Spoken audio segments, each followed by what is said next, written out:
Bonjour à toutes et à tous. Dans cette vidéo, on va voir ensemble comment préparer un document qui est destiné à l'impression.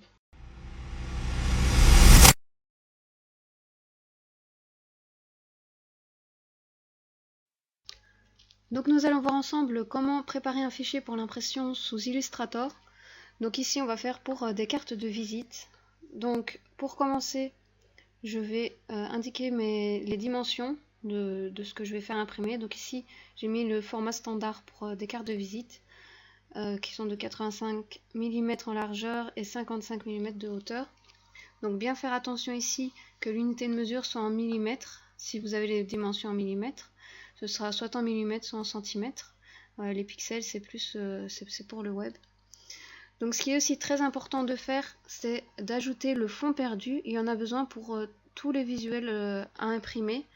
Et ça dépend de l'imprimeur. Donc parfois il y en a qui demandent 1 mm de fond perdu, d'autres 2, voire 3 ou plus selon le type de visuel.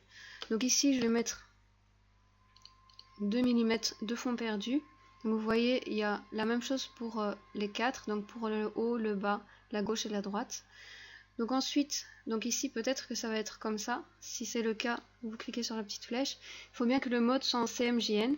Le mode RVB, c'est pour le web, donc ce n'est pas utilisé pour quelque chose qui va être imprimé.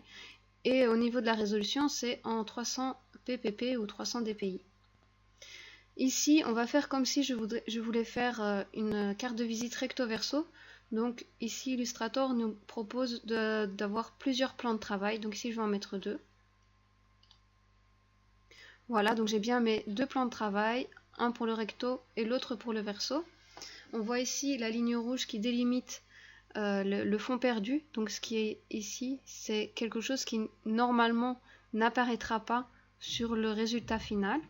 Donc c'est pour ça il faut faire attention de ne rien mettre qui va dépasser ici, si ce n'est la couleur de fond. Donc par exemple, si ici je veux mettre un rectangle de couleur en fond, voilà, on va dire que je vais mettre du bleu, je dois bien aller jusqu'au bord de mon fond perdu, pas jusqu'ici, parce que le fond perdu va permettre de limiter les risques de couper quelque chose d'important, mais si par exemple il y a une petite erreur lors de la découpe, ça peut couper dans cette limite ici.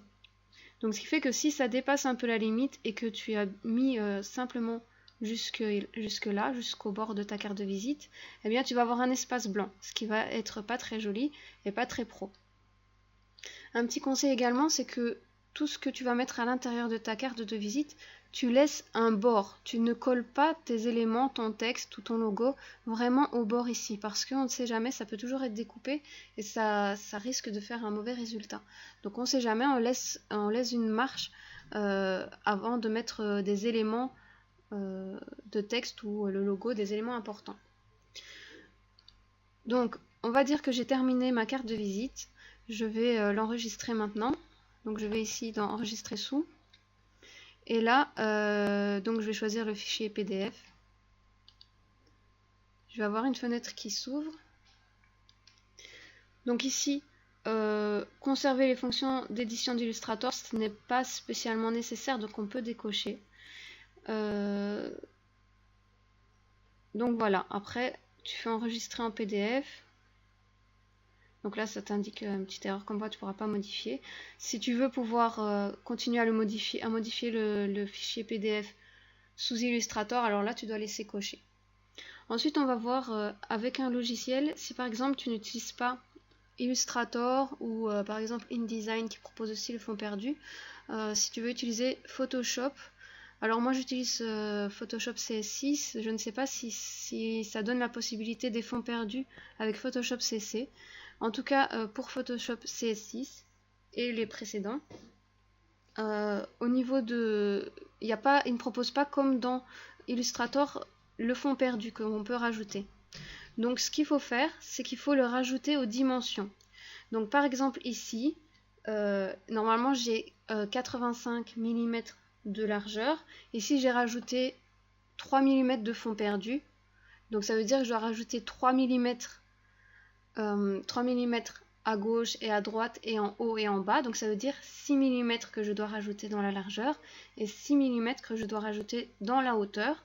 Et donc je les rajoute directement dans les dimensions de ma carte de visite. Donc c'est pour ça qu'ici j'ai 91 pour la largeur et 61 pour la hauteur.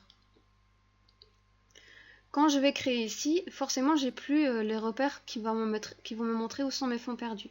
Donc ce que je peux faire, alors moi j'utilise un petit plugin ici qui s'appelle Guide, qui est vraiment très intéressant. Je peux rajouter ici simplement là où j'aurai mes repères. Pardon. Voilà.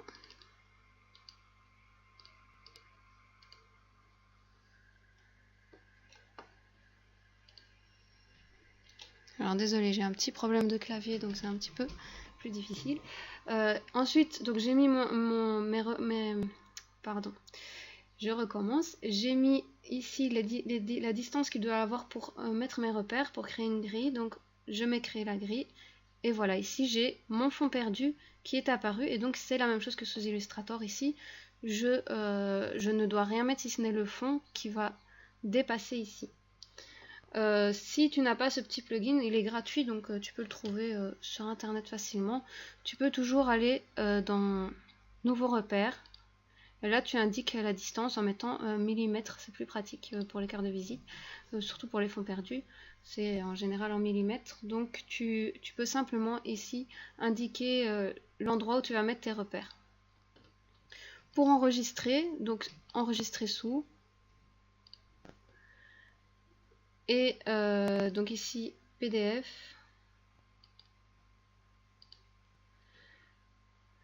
je mets enregistrer, et ici je dois choisir qualité supérieure. Donc ici c'est la même chose que Illustrator, on peut conserver les fonctions d'édition via Photoshop. C'est pas nécessaire quand c'est pour envoyer à l'impression, c'est plutôt pour envoyer à quelqu'un qui devrait le modifier.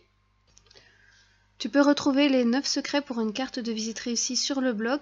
Je t'invite à y faire un tour en cliquant sur le lien qui va apparaître au-dessus. Si tu as aimé cette vidéo, n'hésite pas à aimer et à la partager. Abonne-toi également à la chaîne afin d'être tenu au courant de toutes les nouvelles vidéos qui arriveront par la suite.